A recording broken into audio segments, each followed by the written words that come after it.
ये बहुत पुरानी कहानी है। राजा महाराजाओं के जमाने की है।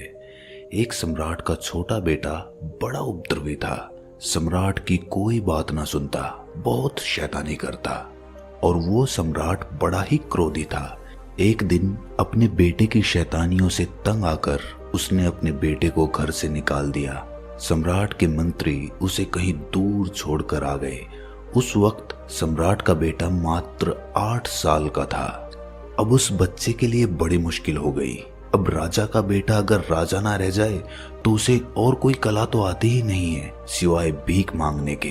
वो उतनी छोटी सी उम्र में भीख मांगने लगा और करता भी क्या, छोटा बच्चा था वो। धीरे धीरे समय अपनी रफ्तार के साथ चलता रहा और बहुत वर्ष बीत जाने के बाद उसे स्मरण ही ना रहा कि वो कभी राजकुमार हुआ करता था और महलों में सुख सुविधाओं में रहा करता था। याद रखना भी दुखदाई था, इस बात को भूल जाना ही अच्छा था, वरना दर दर की ठोकरें खाना, गिड़गिड़ाना, भीख मांगना, लोगों की दुत्कार सहना, ये सब उस बच्चे के लिए सहना बहुत मुश्किल हो जाता अगर वो ये याद रखता कि मैं राजकुमार हूँ। हमारे मन की एक खूबी होती है, वो हमारी स्मृतियों को बदलता रहता है। जीवन की परिस्थितियों के मुताबिक परिवर्तन होता रहता है। जो लोग अपनी स्मृतियों से जुड़े होते हैं वो जीवन में कभी आगे नहीं बढ़ पाते, क्योंकि उनकी स्मृतियां उन्हें पीछे खींच कर ले आती हैं। धीरे धीरे काफी समय बीत गया और सम्राट का वो बेटा अब बड़ा हो चुका था। दूसरी तरफ उसका पिता यानी कि सम्राट अब बूढ़ा हो गया था। कोई 75 साल की उसकी उम्र हो गई थी। बेटे की उम्र भी अब 50 साल के करीब हो गई थी। संयोग ऐसा हुआ कि भटकते भटकते एक दिन सम्राट का बेटा अपने ही महल के सामने से गुजरा। उसे तो पता भी नहीं था, याद भी नहीं था कि ये उसका ही महल है, लेकिन बूढ़े बाप ने खिड़की से देखा और पहचान लिया। अपने मंत्रियों और दरबारियों को साथ लेकर उसके पीछे भागा कि इसे पकड़ो, ये भिखारी, ये तो मेरा बेटा है। वृद्धावस्था में बाप का क्रोध भी समाप्त हो चुका था। युवावस्था में ताकत होती है, जवानी की शक्ति होती है, भयंकर क्रोध होता है, लेकिन वृद्धावस्था में खून ठंडा पड़ चुका था। पुत्र के प्रति वो नाराजगी जा चुकी थी और वो उसका इकलौता बेटा भी था, इस राज्य का उत्तराधिकारी था और बाप अब बूढ़ा हो चुका था। मरने के दिन करीब आ गए थे। उसने अपने बेटे को बहुत ढूंढा था, लेकिन वो कहीं पर भी मिला नहीं था। संयोग की बात थी कि वो महल के सामने से भीख मांगते हुए निकल रहा था। सम्राट उसके पीछे अपने दरबारियों के साथ भागा, लेकिन ये देखकर वो भिखारी डर गया। बहुत जोर से भागा, सारी जिंदगी में इतनी तेजी से कभी नहीं भागा होगा। उसे लगा कि पता नहीं क्या मुसीबत हो गई। शायद महल के सामने भीख मांगना कोई बहुत बड़ा गुनाह है, इसीलिए ये मुझे पकड़कर मुझे सजा देने की कोशिश कर रहे हैं। क्या पता यहाँ का कानून ऐसा ही हो। बेचारा जान बचाकर भागा और ये लोग उसको पकड़ नहीं पाए। उस सम्राट के मुख्यमंत्री ने कहा कि महाराज, शायद उसको स्मरण नहीं है कि आप उसके पिता हैं और वो आपका पुत्र है। वो समझ रहा है कि हम उसको सजा देंगे, इसीलिए वो भाग गया। इसका मतलब उसे बिल्कुल नहीं पता। अब कुछ उपाय करना होगा। उसे कैसे बताएं कि वो राजपुत्र है, इस राज्य का अधिकारी है। सम्राट तो ये सुनकर रोने लगा और कहा कि कहीं से भी मेरे बेटे को मेरे लिए वापस लेकर आओ। मंत्रियों ने कहा कि महाराज, आप धीरज रखना, आप एकदम से उसको नहीं बताना कि वो आपका बेटा है। हम लोग धीरे धीरे उसे फुसलाने की कोशिश करेंगे, क्योंकि इतनी बड़ी बात है, वो यकीन नहीं कर पाएगा। क्या पता पागल हो जाए, डर जाए, सोचे कि पता नहीं कौन सी चाल चल रहे हैं ये लोग। धीरे धीरे उसकी खोज की गई। एक साधारण सिपाही उसे जाकर मिला और कहा, सम्राट के यहाँ एक सफाई करने वाले की जरूरत है। अगर तुम ये नौकरी करना चाहो तो तुम ये काम कर सकते हो। उस भिखारी को ये बात सही लगी। उसने सोचा कि भीख मांगने से अच्छा तो नौकरी कर लेना है, पर सफाई करनी उसको आती नहीं थी। ये बात उसने सिपाही से बताई, पर सिपाही ने कहा कि कोई बात नहीं, हम समझा देंगे, उसमें कौन सी बड़ी बात है, सफाई तो कोई भी कर सकता है। और उसके बाद वो भिखारी सफाई कर्मचारी के रूप में उस महल में काम करने लग गया। कोई महीना भर काम करने के बाद उसे उसी महल में माली के रूप में बगीचे में काम मिल गया। वरिष्ठ माली ने उसको कुछ सिखा दिया कि ऐसा करना है, पौधों में ऐसे पानी देना है, कटाई कैसे करनी है पौधों की, और अब उस भिखारी का अपने ऊपर कुछ विश्वास बढ़ने लगा था कि मैं राजमहल के बगीचे का माली हूं। भीतर कुछ गरिमा भी पैदा हुई, कुछ आत्मसम्मान पैदा हुआ। कुछ दिनों के बाद उसे दरबान का कार्य दे दिया गया। अब तो कभी कभी सम्राट बगीचे में घूमते हुए मुस्कुराकर उसकी तरफ देखते, उसे बहुत अच्छा लगता। कभी कभी सम्राट उसकी पीठ भी थपथपा देते कि तुम बहुत अच्छा काम कर रहे हो। तब तो कहना ही क्या, वो फूला नहीं समाता। 2 महीने बाद उसको मुख्य दरबान बना दिया गया, महल के खजाने का दरबान। अब तो उसकी शान बहुत बढ़ गई थी। धीरे धीरे कदम दर कदम उसको फुसलाने की कोशिश की जा रही थी। वो खजाने का दरबान बन गया, वहां की चाबी उसके पास ही रहने लगी। अब अपनी ही नजरों में खुद का आदर बढ़ने लगा था। उसे लगा कि मेरी कुछ योग्यता तो है, कुछ तो है मुझ में, जो मुझे इस खजाने का खजांची बना दिया गया है। फिर एक दिन उसे मंत्रिमंडल में शामिल कर लिया गया। अब तो कहना ही क्या, वो राजा के सलाहकारों में से एक हो गया था। उसे अपनी किस्मत पर भरोसा ही नहीं आता था।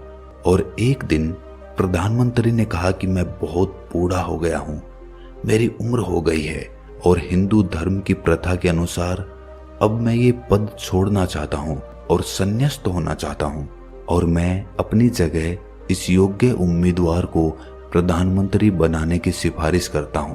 सम्राट ने मंजूरी दे दी कि ऐसा ही किया जाए। उस भिखारी को भरोसा तो ना आता था कि मेरा भाग्य इतना अच्छा कैसे हो सकता है, मुझ में ऐसा कौन सा गुण है जो ये लोग देख पा रहे हैं। कभी कभी शक भी होता था, लगता था कि जरूर मैं कोई गुणवान आदमी हूं, तभी तो मुझे प्रधानमंत्री बना दिया गया। अब तो राजा के पास आना जाना काफी बार होता था। एक दिन में 2-4 बार कुछ सलाह मशविरा करना होता और राजा बड़े सम्मान के साथ उसके सामने पेश आते थे। राजमहल के सभी लोग उसे बड़ा प्रेम और सम्मान देते थे। एक दिन सम्राट ने उससे कहा कि मेरा कोई बेटा नहीं है और मैं तुम्हें पुत्रवत देखता हूं और तुम्हें अपने राज्य का उत्तराधिकारी बनाना चाहता हूं। तुम्हारे नाम वसीयत लिखना चाहता हूं। सोचो उस भूतपूर्व भिखारी पर क्या गुजरी होगी। कहां 2-2 पैसे के लिए, सूखी रोटी के लिए भीख मांगता फिरता था और आज सम्राट बनने का मौका मिल गया था। और फिर एक दिन सम्राट ने उससे कहा कि अब वक्त हो गया है, मैं थक गया हूं और अब मैं भी आध्यात्म में डूबना चाहता हूं। अब तुम राजपाट संभालो। उस दिन से वो भिखारी उस राज्य का सम्राट बन गया। एक दिन पुराने सम्राट ने उसे अपने पास बुलाकर कहा कि अब मैं तुम्हें सच बता देता हूं, तुम वास्तव में मेरे ही पुत्र हो, तुम ही इस राजगद्दी के अधिकारी हो। लेकिन तुम्हें एकदम से ये बात कहते तो तुम्हें ये बात हजम नहीं होती, इसीलिए ये 1.5 साल का समय खर्च हुआ। ये बात हम पहले दिन भी कह सकते थे, लेकिन तुम तो ऐसे बच के भागे थे जैसे हम तुम्हें कोई सजा देने वाले हों। उस दिन हम तुम्हारे पीछे तुम्हें बुलाने के लिए भागे थे, इस राजगद्दी पर बिठाने के लिए। उस युवक ने कहा कि आपने अच्छा ही किया। उस दिन तो मैं समझ भी नहीं सकता था, मैं तो सब भूल भाल चुका था, मुझे कुछ भी याद नहीं था।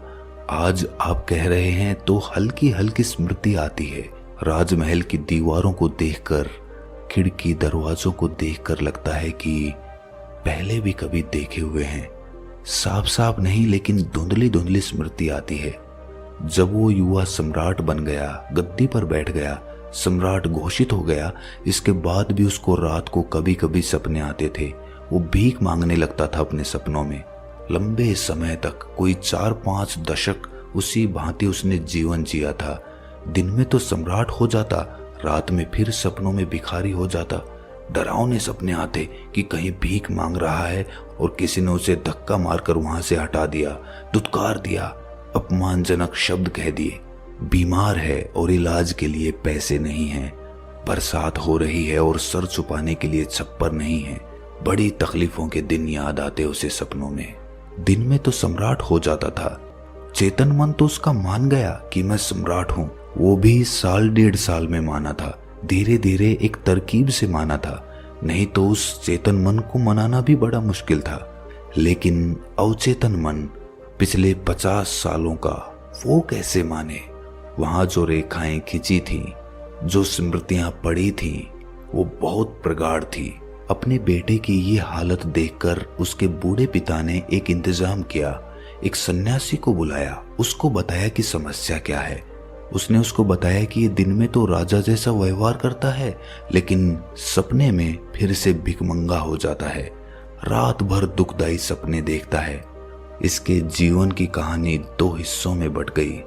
उस सन्यासी ने कहा कि थोड़े से सम्मोहन के प्रयोग इसके ऊपर करने होंगे।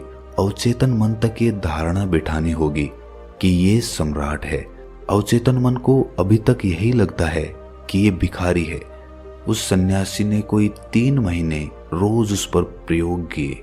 उसको योग निद्रा की अवस्था में ले जाकर सुझाव देता कि तुम सम्राट हो, भाव करो कि मैं सम्राट हूं, मैं सम्राट हूं। रात सोते समय ये प्रयोग करता। यही भाव करते करते वो उसे सुला देता। चित्रात्मक रूप से उसको ये दिखाने की कोशिश करता कि तुम सम्राट हो। विशेषकर रात को सोते समय वो ये प्रयोग करता था। क्रमशः धीरे धीरे ये धारणा उसके भीतर बैठती गई और सम्राट होने की धारणा भिखमंगे होने से ज्यादा मजबूत हो गई। कोई 2-3 महीने का समय लगा, तब जाकर अवचेतन मन के वो पुराने सपने समाप्त हो गए। सुनने में ये कहानी विचित्र लगे, लेकिन हम सब की यही कहानी है। हम सब परमात्मा स्वरूप हैं। हमारी आत्मा स्वयं ब्रह्म है, लेकिन हम भूल गए हैं और लंबे समय तक भूले होने की वजह से एक साधारण इंसान अपने आप को समझने लगे हैं। आज कोई तुम्हें कहे कि तुम ही परमात्मा हो तो स्वीकार करना मुश्किल हो जाएगा। तुम हंसने लगोगे, तुम इसे मजाक समझोगे, क्योंकि हमारा अवचेतन मन अपने आप को एक साधारण इंसान समझने लगा है। हमारा चेतन मन तो जानता है कि कण कण में परमात्मा बसता है, हर आत्मा ब्रह्म स्वरूप है, लेकिन फिर भी कोई हमें कहे कि तुम परमात्मा हो तो ये हमें मजाक लगता है। क्यों? क्योंकि हमारा अवचेतन मन उसको स्वीकार नहीं कर सकता। अगर हम योग निद्रा में जाकर कुछ प्रयोगों के माध्यम से अपने अवचेतन मन में कोई भी धारणा स्थापित कर लें, किसी भी तरह की धारणा, जो भी हम अपने जीवन में पाना चाहते हैं, आनंद, खुशी या फिर धन दौलत या कामयाबी, सफलता, कुछ भी, अगर योग निद्रा में जाकर ये प्रयोग किया जाए तो कोई भी काम, कोई भी सफलता बड़ी आसानी से प्राप्त की जा सकती है। बिस्तर में जाने के बाद और सोने से पहले, जब हम आधी निद्रा में होते हैं, जब हमारा दिमाग बड़ी ही आसानी के साथ सम्मोहित किया जा सकता है, उस वक्त अगर हम अपने दिमाग में ये मंत्र दोहराते रहें कि जो मैं करना चाहता हूँ वो मुझे करना है, या जो भी हम हासिल करना चाहते हैं उसे मंत्र की भांति उस सम्मोहन वाली मनोदशा में हम दोहराते चले जाएं, तो कुछ हफ्तों के प्रयोग के बाद ही हमारा जीवन एकदम से परिवर्तित हो जाएगा।